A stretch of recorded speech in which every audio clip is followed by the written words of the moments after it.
Hi budget besties, and welcome back to my channel. I'm so glad that you could join me again for another budgeting video.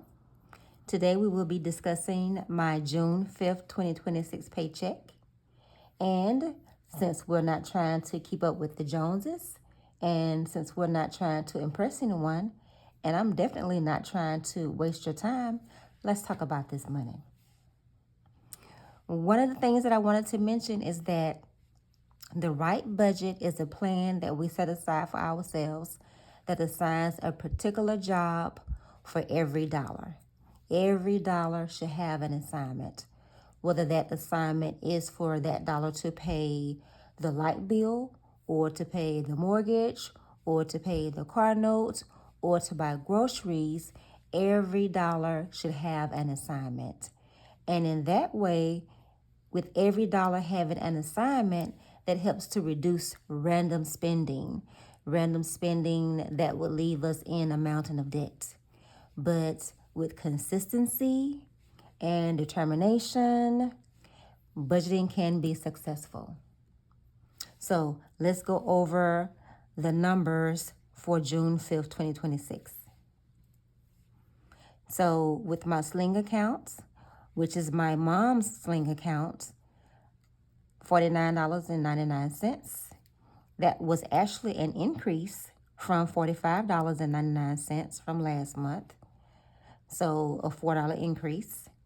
My phone bill, $167.33, which was a $17 decrease from last month of $184.33.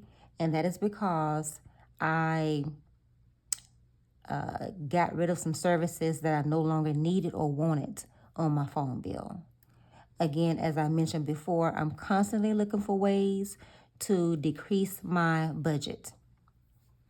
My Netflix account, as well as my mom's Netflix account, $17.98, which is an increase from $13.98 of last month. So each account used to be $6.99 a month. Now each account is $8.99 a month. My renter's insurance, $17.74. My contributions, $100. My internet, $80.29. My light bill, $98. My car insurance, $303.03, which is an increase from last month was $263. And this is one of the things that I don't quite understand about my car insurance, because I did go in and I reduced one of the items on my car insurance plan that I felt like I no longer needed, and it dropped my car insurance from the month of April to $263 in May. And then here it turns around again, and my car insurance has increased again to $303. I don't understand it. But at any rate, I'm going to look at some items regarding my car insurance. My mom's internet, $70.37. My investment into my taxable brokerage account, $800. And with the taxable brokerage account, some of the main brokerage accounts that I can think of right off the top of my head would be Charles Schwab, Vanguard, Fidelity, Edward Jones. But a person, you can use whatever investment account that you like to use. If you are a person that is investing or that's thinking about investing, that's something that you would want to do your own research on. My credit card, I paid $200. I owe $200.47. I did make an extra car payment. It wasn't a full car payment because my full car payment was not yet due, but I put extra money towards the car because I'm trying to get that car paid off. So if I have an extra $50, an extra $75, if I have an extra $100, whatever I have that's extra, I try to pay something extra towards my car loan. My credit union, I was able to deposit $300 into that. So the focus area here which is always a focus each month. My high yield savings account, which is my emergency fund. I do have monies in that account, but my plan is to really focus and hone in on that account after I'm done paying for my card. My 401k with my employer, and I do take the match that my employer offers. I have a health savings account through my employer, which is also an automatic deduction. And the great thing about the health savings account is whatever amount I don't use at the end of the year, that amount rolls over to the next year. So I love that. And another thing that's great about a health savings account, another thing that's really good about a health savings account is you can invest that money. But we'll talk some more about this a little bit later. My Roth IRA account. This account is a account that grows tax-free. That's exciting. It grows tax-free. Okay? And we'll talk about that a little bit more later in another video. So a little further down, some other things that I did with this particular paycheck is $100 for gas is what I allocated for that. $100 for groceries. $100 for my household items. And then also, let me make sure that you can see the rest of this. $100 for my hair, $100 for my trip, and $100 where I'm paying myself. Okay? As always, my goal for every month and every paycheck is to allocate 50% for bills, 30% for investments, and 20% for savings. And that's always a goal that I'm trying to focus on or stay within. My statement for this month, I can, I will. So I can, I will. This is my goal. You can, you will. So hopefully you have some goals set that you are trying to reach, some financial goals that you're planning to reach. Okay, so, all right, we're done with that breakdown, you guys. Let's move over to the next item. Okay, let's put this over here. And, okay, I wanted to tell you guys about my receipts. I use an app where I'm able to scan my receipts whenever I make a purchase. I always save my receipts, and I scan the receipts. And as I scan the receipts, each receipt I get a certain amount of points for, and I let those points build up. And those points build up to a number where I can actually turn in those points for a digital rewards card or a digital gift card. Because after I have accumulated the amount of required points by scanning my receipts, I can get a digital rewards card. That rewards card can be $5, $10, $15, $25, and it just continues to increase based on the amount of points that you've accumulated. Well, for the month of January, I was able to accumulate enough points to be able to receive a $25 digital gift card. So this is one of the other avenues that I'm using in order to have another source of income, I'll say. Well, not really another source of income, but a way to save money. All right, so the next item, we'll do some envelope stuffing. And for my gas envelope,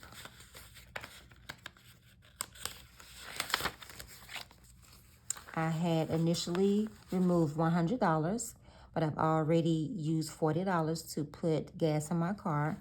So I have $60 remaining, 10, 20, 30, 40, 50, $60 remaining. So we'll put today's date.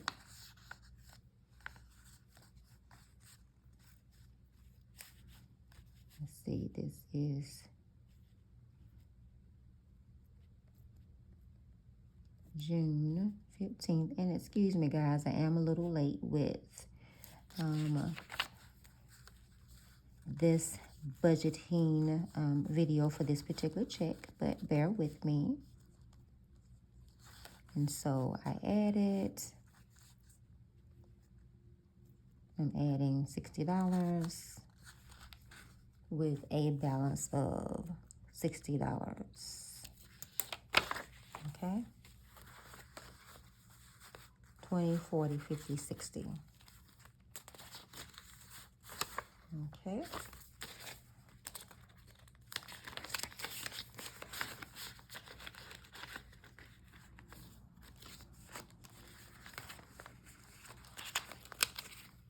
So for household,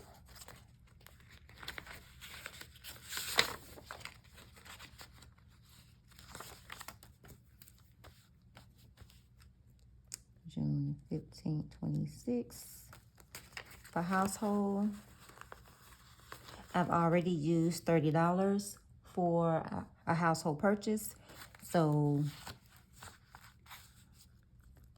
we're starting with 0.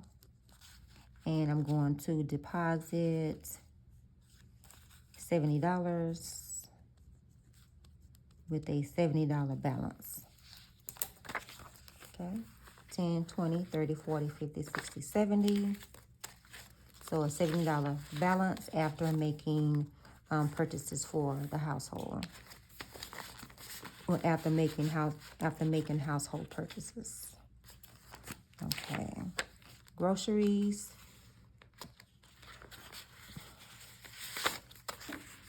Okay. Let's see. Today is the 15th. We started with a balance of 0. I am depositing 100, and that leaves us with a balance of 100. All right, so $100 for groceries, for the grocery envelope.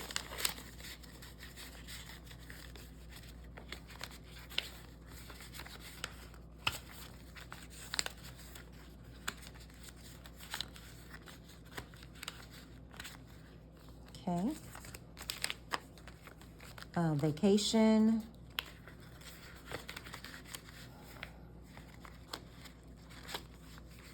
I'm adding $100 to my vacation envelope. And my balance, starting balance is 1, 2, 3, 4, 5, 6. And I'm adding 100. That will make 7.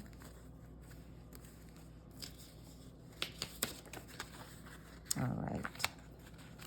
So the 15th.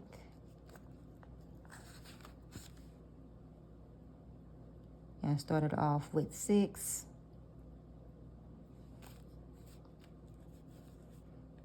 Which is minus 780. Leaving an even 600. I'm depositing 100. Which takes me to 700. Okay. 1, 2, 3, 4, 5, 6, 7.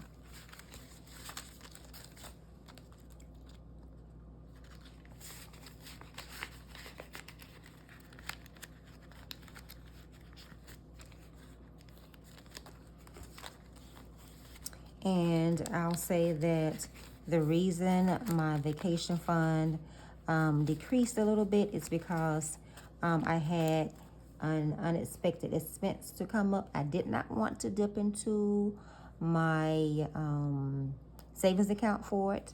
So I said, let me just use a little bit of the funds from my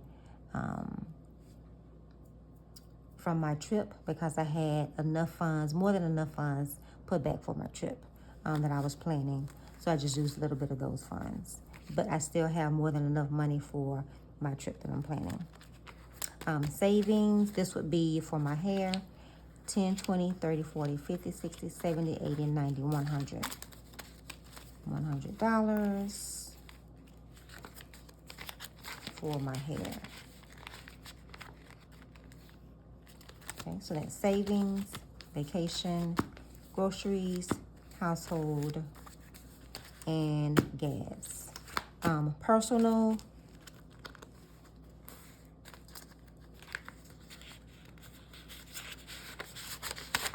okay. Today is the 15th.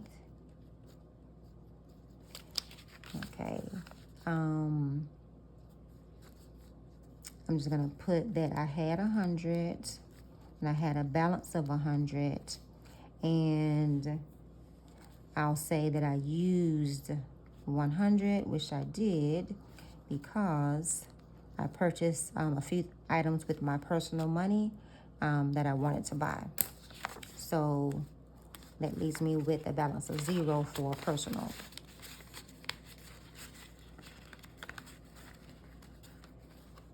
All right, and that takes care of that. Okay, let's go to the envelope savings challenge.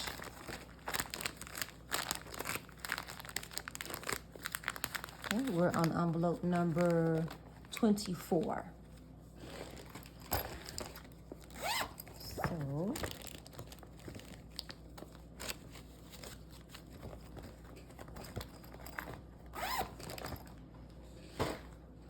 all right, and envelope number 24, we have 10, 20, 25, 30, 35, 36, 37, 38, 39, 40, 41. Let's count that again. 10, 20, 25, 30, 35, 36, 37, 38, 39, 40, $41. And again, as I mentioned before, this money comes from whenever I make a purchase at the store. I'll save the change from the purchase, and that change will build up, and that's how I'm able to save into the envelope savings challenge.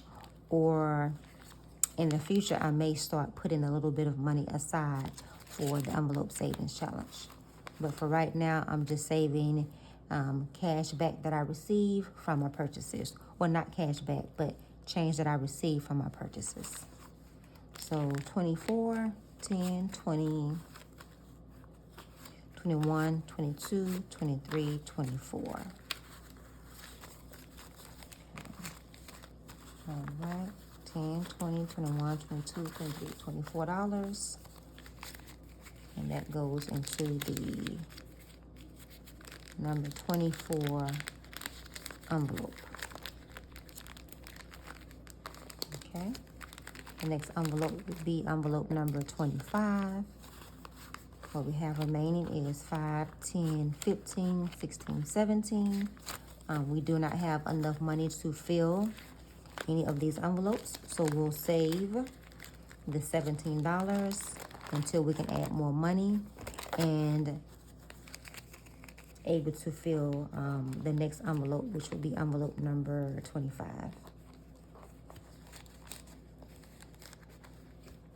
Okay, so let's cross off envelope number 24. Okay.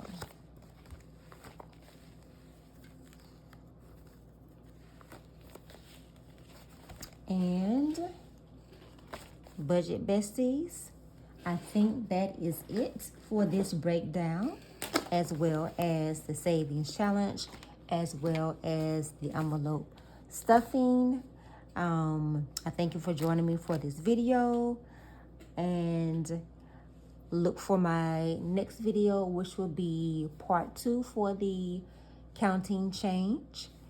And I hope that you all have a good night, a good day tomorrow, and good night, budget besties.